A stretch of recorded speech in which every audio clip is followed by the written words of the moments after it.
जय हिंद। एडुटेरिया का practice set number 7 cover करेंगे। इससे पहले 106 तक करवा चुके हैं। चलिए स्टार्ट करते क्वेश्चन नंबर 1 से। निम्नलिखित में से कौन मोनोसेकेराइड कार्बोहाइड्रेट नहीं है? निम्न में से कौन मोनोसेकेराइड कार्बोहाइड्रेट नहीं है? सुक्रोज नहीं है। क्वेश्चन नंबर 2, किस शैली में प्रसिद्ध गया स्थित विष्णुपद मंदिर बना है? किस शैली में प्रसिद्ध गया स्थित विष्णुपद मंदिर बना है? तो नागर शैली में। क्वेश्चन नंबर 3, एहोल प्रशस्ति अभिलेख के रचयिता कौन थे? एहोल प्रशस्ति अभिलेख के रचयिता कौन थे? रवि कीर्ति थे। क्वेश्चन नंबर 4, सतलज और काली नदियों के बीच स्थित हिमालय के भागों को किस नाम से जाना जाता है? सतलज और काली नदियों के बीच स्थित हिमालय के भाग को किस नाम से जाना जाता है? किमायू हिमालय के नाम से जाना जाता है। क्वेश्चन नंबर 5, द्वितीयक प्रदूषक निम्नलिखित में से कौन सा है? द्वितीयक प्रदूषक निम्नलिखित में से कौन सा है? समोंग। क्वेश्चन नंबर 6, बंधुआ मजदूरी व्यवस्था का निराकरण संविधान के किस अनुच्छेद से संबंधित है? बंधुआ मजदूरी व्यवस्था का निराकरण संविधान के किस अनुच्छेद से संबंधित है? तो अनुच्छेद 23 से संबंधित है। क्वेश्चन नंबर 7, विद्युत धारिता का मात्रक है। विद्युत धारिता का मात्रक है फैराडे। क्वेश्चन नंबर 8, यूरेनियम के रेडियोधर्मी विघटन का अंतिम उत्पाद है। यूरेनियम के रेडियोधर्मी विघटन का अंतिम उत्पाद है सीसा। क्वेश्चन नंबर 9, भारत में बाघ परियोजना की शुरुआत कब की गई थी? भारत में बाघ परियोजना की शुरुआत कब की गई थी? तो 1973 में की गई थी। क्वेश्चन नंबर 10, निम्नलिखित में से कौन सा युद्ध सम्मिलित है? तो वांडी वर्ष का युद्ध फ्रांसीसी विरुद्ध ईस्ट इंडिया कंपनी के बीच हुआ था। क्वेश्चन नंबर 11, पांडिचेरी की संधि किसके बीच हुई थी? पांडिचेरी की संधि किसके बीच हुई थी? तो अंग्रेज व फ्रांसीसी के बीच हुई थी।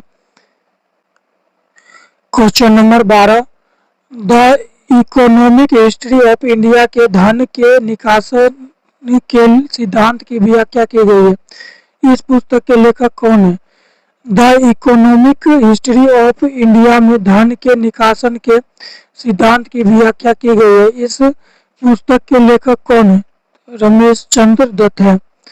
क्वेश्चन नंबर 13, दूध निम्नलिखित में से किसका उदाहरण है? दूध निम्नलिखित में से किसका उदाहरण है? प्रयास का उदाहरण है। क्वेश्चन नंबर 14, सुपीरियर झील किन दो देशों के बीच स्थित है? सुपीरियर झील किन दो देशों के बीच स्थित है? तो अमेरिका एवं कनाडा के बीच स्थित है। क्वेश्चन नंबर 15, जीडीपी का आंकड़ा कौन जारी करता है? जीडीपी का आंकड़ा कौन जारी करता है? एनएसएसओ जारी करता है। क्वेश्चन नंबर 16, इनमें से कौन सा पौधा नाइट्रोजन स्थिरीकरण में सहायक नहीं है? इनमें से कौन सा पौधा नाइट्रोजन स्थिरीकरण में सहायक नहीं है? तो धान। क्वेश्चन नंबर 17,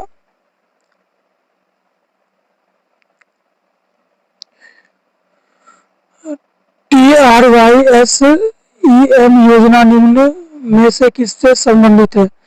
TRYSEM योजना निम्न में से किससे संबंधित है? तो ग्रामीण विकास से संबंधित है।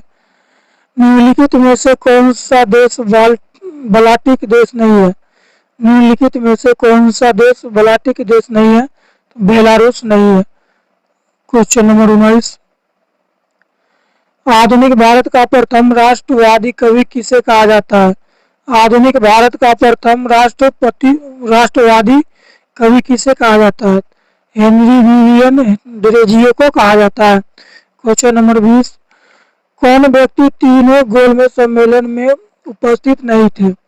कौन व्यक्ति तीनों गोलमेज सम्मेलन में उपस्थित नहीं थे? मोहम्मद अली जिन्ना नहीं थे। क्वेश्चन नंबर 21,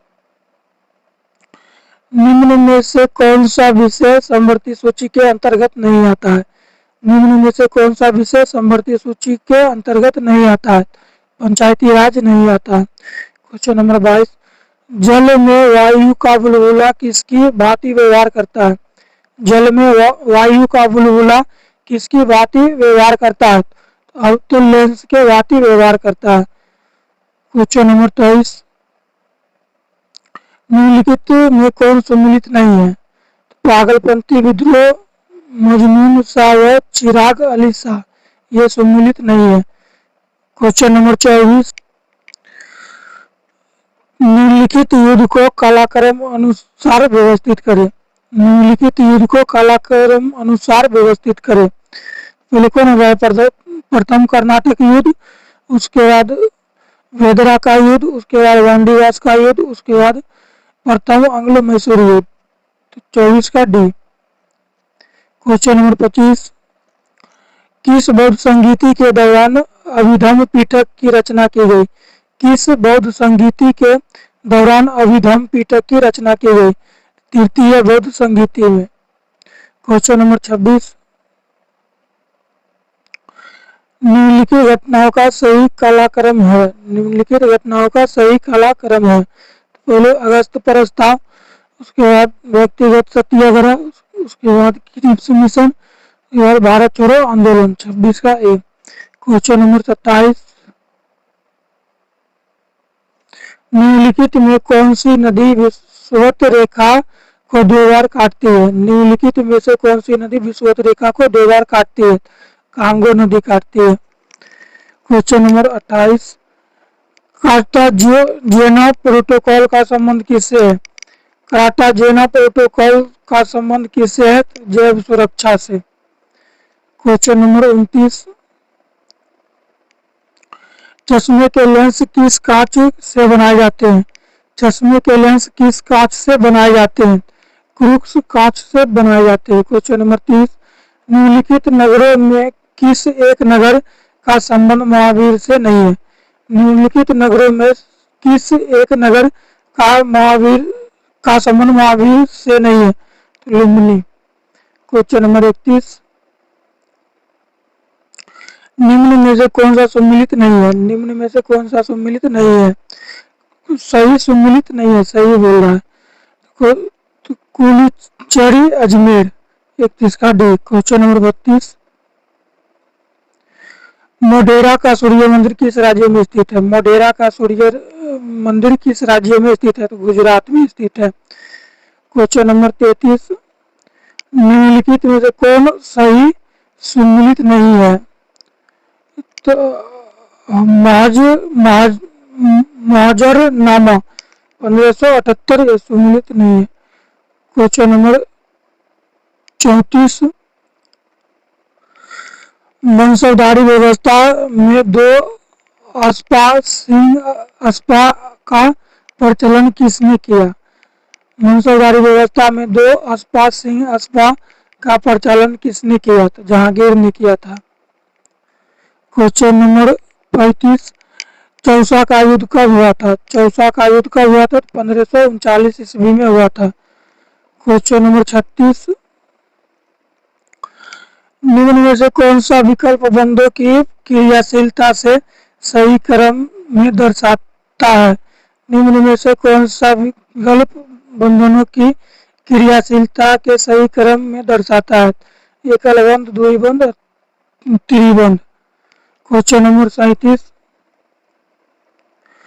निम्न में से किस अंग में आवश्यकता से अधिक शर्करा या कार्बोहाइड्रेट ग्लाइकोजन के रूप में संचित रहते हैं? निम्न में से किस अंग में आवश्यकता से अधिक शर्करा या कार्बोहाइड्रेट ग्लाइकोजन के रूप में संचित रहता है? यकृत। क्वेश्चन नंबर 38, किस योजना काल में 14 बैंकों का राष्ट्रीयकरण किया गया था? किस योजना के काल में 14 बैंकों का राष्ट्रीयकरण किया गया था? तो चौथी। क्वेश्चन नंबर 39, जिन वस्तुओं का उपयोग साथ साथ किया जाता है उन्हें कहा जाता है? जिन वस्तुओं का उपयोग साथ साथ किया जाता है उन्हें कहा जाता है पूरक वस्तुएं। क्वेश्चन नंबर 40, भारत मानक समय रेखा किस राज्य से होकर गुजरती है? भारतीय मानक समय रेखा किस राज्य से होकर गुजरती है? किस राज्य से होकर नहीं गुजरती है?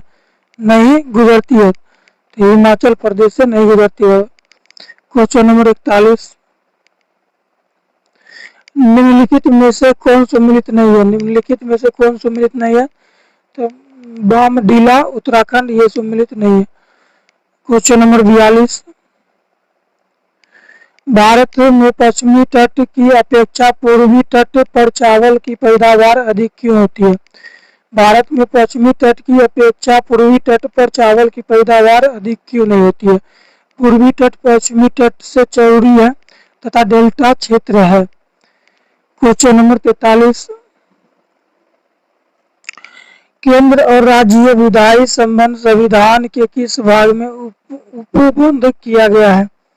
केंद्र और राज्य विधायी संबंध संविधान के किस भाग में उपबंध किया गया है? हो जाएगा भाग 11 में।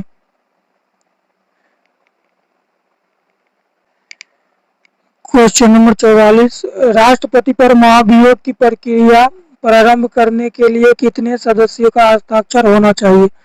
राष्ट्रपति पर महाभियोग की प्रक्रिया प्रारंभ करने के लिए कितने सदस्यों का हस्ताक्षर होना चाहिए? तो जो सदन आरोप लगाया उस सदन का 1/4। क्वेश्चन नंबर 45, निम्न में किस परिस्थिति में किसी संसद सदस्य की सदस्यता समाप्त हो जाती है? निम्न में से किस परिस्थिति में किसी संसद सदस्य की सदस्यता समाप्त हो जाती है? तो यदि वह सदन की अनुमति के बिना 60 दिन की अवधि से अधिक समय के लिए सदन की सभी बैठकों में अनुपस्थित रहता है, यदि उसे सदन द्वारा निष्कासित कर दिया जाता है, यदि न्यायालय उस चुनाव को अमान्य या शून्य करार देता है, तो उपयुक्त सभी परिस्थितियों में। क्वेश्चन नंबर 46, भारत के राष्ट्रपति को हटाया जा सकता है। भारत के राष्ट्रपति को हटाया जा सकता है भारत के संसद द्वारा। क्वेश्चन नंबर 47, किस अनुच्छेद के अंतर्गत राज्य निर्वाचन आयोग का प्रावधान किया गया है?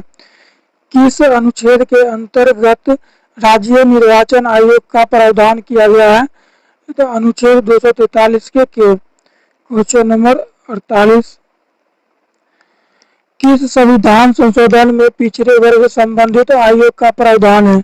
किस संविधान संशोधन में पिछड़े वर्ग संबंधित आयोग का प्रावधान है? 102 में संविधान संशोधन। Question number 49, history of the freedom movement in Bihar के लेखक कौन है? History of the freedom movement in Bihar के लेखक कौन है? के दत्ता। क्वेश्चन नंबर 50, मानव विकास सूची निर्माण में निम्नलिखित में से कौन सा जुड़ा हुआ है? मानव विकास सूची निर्माण में निम्नलिखित में से कौन जुड़ा हुआ है? अमर्त्य सेन जुड़ा हुआ है। मौर्य वंश की स्थापना किया था चंद्रगुप्त मौर्य ने। मौर्य वंश की स्थापना किया था चंद्रगुप्त मौर्य ने। जस्टिन ने चंद्रगुप्त मौर्य को सेंट्रोकोटस कहा है। जस्टिन ने चंद्रगुप्त मौर्य को सेंट्रोकोटस कहा है। मुद्रा राक्षस में चंद्रगुप्त मौर्य के लिए ब्रिसल शब्द का प्रयोग किया गया है। मुद्रा राक्षस में चंद्रगुप्त मौर्य के लिए ब्रिसल शब्द का प्रयोग किया गया है। चाणक्य चंद्रगुप्त मौर्य का प्रधानमंत्री था। चाणक्य चंद्रगुप्त मौर्य का प्रधानमंत्री था। चाणक्य द्वारा लिखित अर्थशास्त्र पुस्तक का संबंध राजनीति से है। चाणक्य द्वारा लिखित अर्थशास्त्र पुस्तक का संबंध राजनीति से है। चंद्रगुप्त ने 305 ईसा पूर्व में सेल्यूकस निकेटर को हराया। चंद्रगुप्त ने 305 ईसा पूर्व में सेल्यूकस निकेटर को हराया। सेल्यूकस निकेटर का राजदूत मेगास्थनीज चंद्रगुप्त मौर्य के दरबार में आया था। सेल्यूकस निकेटर का राजदूत मेगास्थनीज चंद्रगुप्त मौर्य के दरबार में आया था।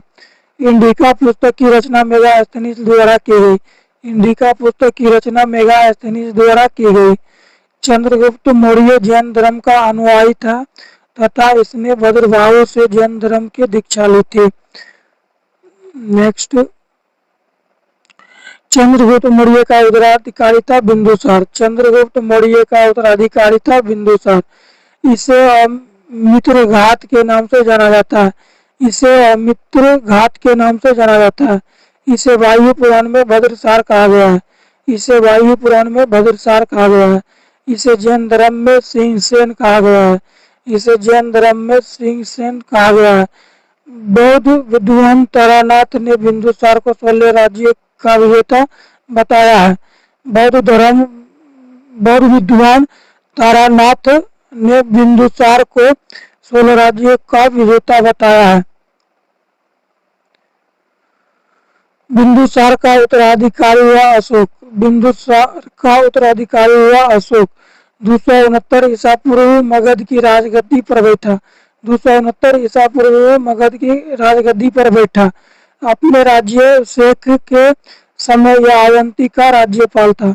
अपने राज्याभिषेक के समय यह अवंती का राज्यपाल था। पुराणों में अशोक को अशाकीवर्धन कहा गया है। पुराणों में अशोक को अशाकीवर्धन कहा गया है। नास्की तथा गुजरा अभिलेख में इसका नाम अशोक मिलता है। नास्की तथा गुजरा अभिलेख में इसका नाम अशोक मिलता है। भाबरू अभिलेख में अशोक ने स्वयं को मगध का सम्राट बताया। भाबरू अभिलेख में अशोक ने स्वयं को मगध का सम्राट बताया। अशोक अपने राज्याभिषेक के 10वें वर्ष बोध गया तथा 20वें वर्ष लुम्बिनी की यात्रा की। अशोक अपने राज्याभिषेक के 10वें वर्ष बोध गया तथा 20वें वर्ष लुम्बिनी की यात्रा की। इसने 261 ईसा पूर्व में कलिंग पर आक्रमण कर उसकी राजधानी तोसली पर अधिकार किया। इसने 261 ईसा पूर्व में कलिंग पर आक्रमण कर उसकी राजधानी तोसली पर अधिकार किया। इसने उपगुप्त नामक बौद्ध भिक्षु से बौद्ध धर्म की दीक्षा ली। इसने उपगुप्त नामक बौद्ध भिक्षु से बौद्ध धर्म की दीक्षा ली। इसका सबसे लंबा एवं सबसे छोटा अभिलेख 7वां एवं रुमनदेही है। इसका सबसे लंबा एवं सबसे छोटा अभिलेख क्रमशः 7वां एवं रुमनदेही है। अशोक के समय मौर्य साम्राज्य में प्रांतों की संख्या 5 थी। अशोक के समय मौर्य साम्राज्य में प्रांतों की संख्या 5 थी। इसने भारत में सर्वप्रथम शिलालेखों का प्रचलन शुरू किया, जिसमें सामान्यतः ब्राह्मी, खरोष्टी, ग्रीक तथा अरमाइक लिपि का प्रयोग हुआ। इसने भारत में सर्वप्रथम शिलालेखों का प्रचलन शुरू किया, जिसमें सामान्यतः ब्राह्मी, खरोष्टी, ग्रीक तथा अरमाइक लिपि का प्रयोग हुआ। अशोक के पहले शिलालेख में पशु बलि की निंदा की गई। वही 6ठे शिलालेख में आत्मनियंत्रण की शिक्षा दी गई। अशोक के पहले शिलालेख में पशु बलि की निंदा की गई है। वही 6ठे शिलालेख में आत्मनियंत्रण की शिक्षा दी गई है। मौर्य वंश ने लगभग 137 वर्ष तक शासन किया। मौर्य वंश ने लगभग 137 वर्ष तक शासन किया।